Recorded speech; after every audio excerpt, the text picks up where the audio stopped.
भारतीय राज्यघटनेचे शिल्पकार भारतरत्न डॉक्टर बाबासाहेब आंबेडकर यांना मानवंदना अर्पित करतो। ज्या असंख्य स्वातंत्र्य संग्राम सेनानींनी भारतीय स्वातंत्र्य लढ्यात आणि तदनंतर हैदराबाद मुक्ती संग्रामामध्ये योगदान दिलं, बलिदान दिलं, अशा अनेक पुण्यात्मांना आदरांजली अर्पित करतो। आणि आज त्यातलीच काही मंडळी या ठिकाणी देखील उपस्थित आहेत। अशा सर्व स्वातंत्र्य संग्राम सेनानींना मानाचा मुजरा करतो। आज या ठिकाणी उपस्थित असलेले राज्याचे सामाजिक न्याय मंत्री आणि आपल्या संभाजीनगर जिल्ह्याचे पालकमंत्री माननीय संजय शिरसाटजी, सर्व सन्माननीय खासदार, आमदार, लोकप्रतिनिधी आणि या ठिकाणी उपस्थित सर्व माता भगिनी आणि बंधूंनो, खरं म्हणजे मला या गोष्टीचं अतिशय दुःख आहे की आपण मुक्ती संग्रामाचा कार्यक्रम करतोय आणि त्यामध्ये येऊनही काही लोक नारेबाजी करतात। यापेक्षा मोठा स्वातंत्र्य संग्राम सेनानींचा अपमान या ठिकाणी असू शकत नाही। पण ईश्वर त्यांना सुबुद्धी देईल। चारच माणसं येतात आणि अशा प्रकारे नारेबाजी करून प्रसिद्धी मिळवण्याचा प्रयत्न करतात, हे योग्य नाही। तथापि मी त्या संदर्भात काहीच बोलणार नाही। आज खरं म्हणजे ज्यांनी या स्वातंत्र्य लढ्यामध्ये आपल्या या मराठवाड्याला मुक्त करण्याकरता खूप मोठ्या प्रमाणात लढा उभारला, ते स्वामी रामानंद तीर्थ असतील, गोविंदभाई श्रॉफ असतील, दिगंबरराव बिंदू असतील, रविनारायण रेड्डी असतील, देवीसिंगजी चव्हाण, भाऊसाहेब वंशंपायन, शंकरसिंग नाईक, विजयेंद्रजी काबरा, बाळासाहेब परांजपे, त्याचप्रमाणे काशीनाथ कुलकर्णी, दगडाबाई शेळके, विठ्ठलराव काटकर, हरिश्चंद्र जाधव, जनार्दन होर्टीकर गुरुजी, सूर्यभान पवार, विनायकराव चारठाणकर, अशी अनेक नावं या ठिकाणी आपल्याला घेता येतील की ज्यांनी आणि त्यांच्यासोबत असंख्य लोकांनी रजाकारांच्या जुलमातून या मराठवाड्याला मुक्त केलं आणि भारतीय स्वातंत्र्य संग्रामाच्या निष्पत्तीतून भारत स्वतंत्र झाल्यानंतर जवळपास 13 महिने हा रणसंग्राम चालला आणि त्यातून मराठवाड्याला या ठिकाणी मुक्ती मिळाली। आणि म्हणूनच हा दिवस केवळ मराठवाड्याच्या मुक्तीचा दिवस नाही आहे, तर एक संघ भारत निर्मितीचा दिवस म्हणून देखील या दिवसाकडे आपण पाहू शकतो। आणि म्हणूनच या सर्व लोकांचा आदर ठेवणं हे आपलं परम कर्तव्य आहे।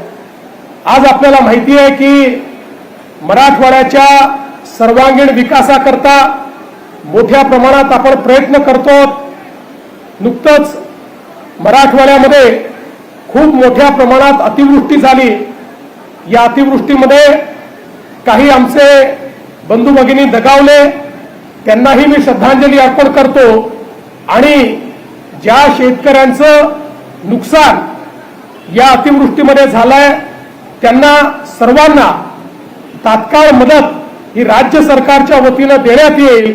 आणि मराठवाड्यातल्या अतिवृष्टीग्रस्त शेतकरी असेल किंवा गावकरी असेल, त्याच्या पाठीशी हे सरकार निश्चितपणे उभं राहील, हा विश्वास या निमित्ताने मी देऊ इच्छितो।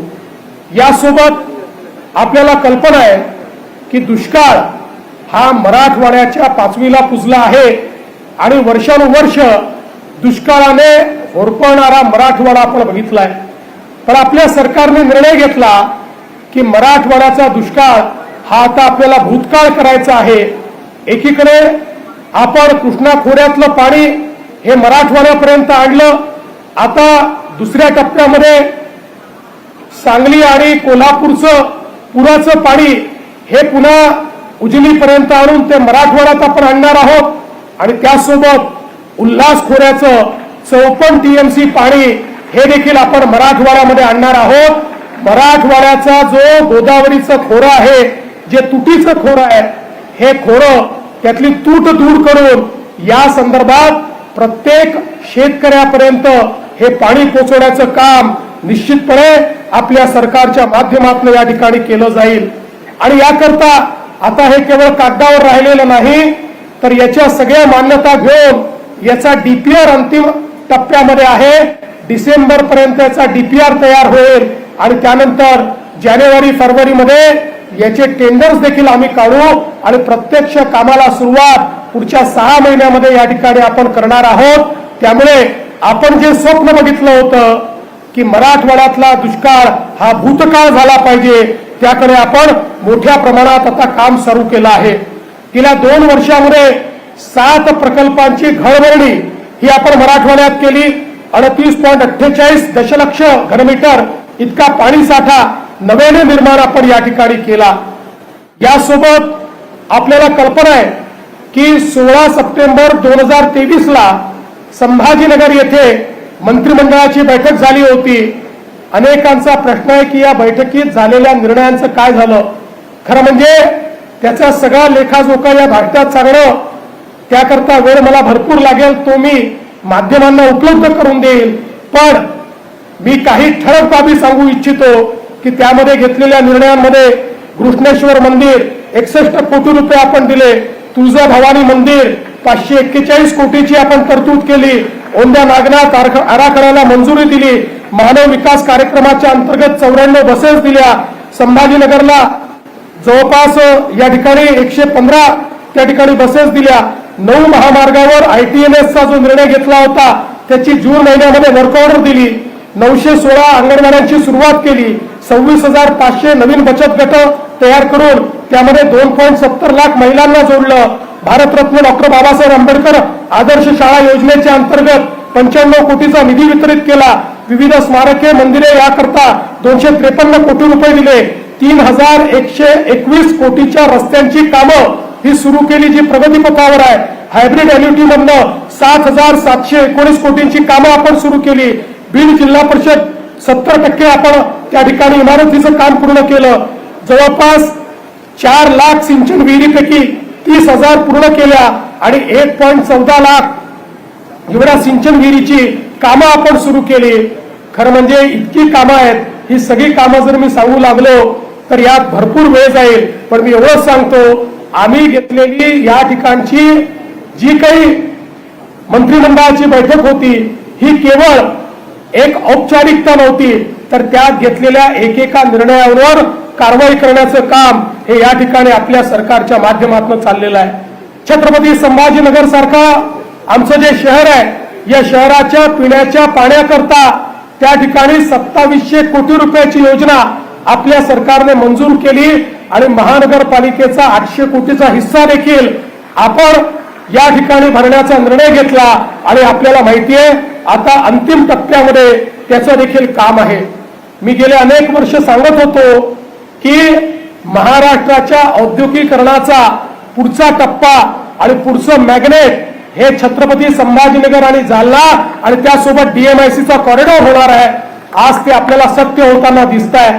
समृद्धी महामार्गामुळे आणि या ठिकाणी DMIC मुळे आज सर्व गुंतवणूकदारांचं अतिशय महत्वाचं स्थान, ज्याला आपण फेवरेट स्थान म्हणू शकतो, ते आता छत्रपती संभाजीनगर झालेलं आहे.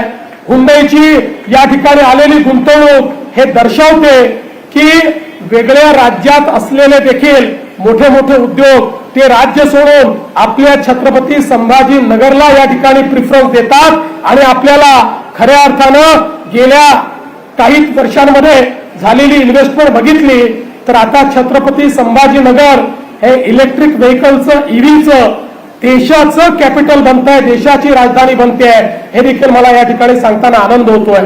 आज अनेक मोठ्या प्रमाणात आपण गुंतवणुकी या ठिकाणी आणल्या आणि या गुंतवणुकीच्या माध्यमातून रोजगाराची निर्मिती ही मोठ्या प्रमाणात आपण करतोय आणि केवळ संभाजीनगरच नाही तर यासोबत लातूरची कोच फॅक्टरी आता अंतिम टप्प्यामध्ये ती सुरू होते.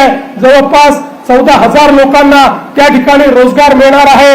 आजच संभाजीनगरच नाही तर जसं मी सांगितलं मराठवाड्याच्या इतर भागात जे आपलं काम चाललेलं आहे, आता या कार्यक्रमानंतर आम्ही बीडला जाणार आहोत आणि बीडमध्ये वर्षानुवर्षाचं मराठवाड्याचं स्वप्न या ठिकाणी बीड पर्यंत रेल्वे धावली पाहिजे. अहिल्यानगर पासून बीड पर्यंतची रेल्वे याचं आज प्रत्यक्षात स्वप्न हे पूर्ण करण्याचं काम आपल्या शासनाच्या माध्यमातून या ठिकाणी होत आहे. आणि म्हणून मी या निमित्ताने आपल्याला एवढंच सांगतो, देशाचे प्रधानमंत्री माननीय नरेंद्र मोदीजी यांच्या नेतृत्वामध्ये महायुतीचं सरकार, मी स्वतः असेल, एकनाथरावजी शिंदे, अजितदादा पवार असतील, आमचं सगळं मंत्रिमंडळ असेल, मराठवाड्याच्या हिताकरता आणि मराठवाड्याच्या प्रगतीकरता आम्ही काम करत राहू. आणि हे करत असताना आपल्या सगळ्यांचा आशीर्वाद आणि आपल्या सगळ्यांच्या सूचना या आमच्याकरता अत्यंत मोलाच्या ठरतील. मी आज या निमित्ताने पुन्हा एकदा या ठिकाणी उपस्थित असलेल्या स्वातंत्र्य संग्राम सेनानींचं अभिवादन करतो, हुतात्म्यांना श्रद्धांजली देतो.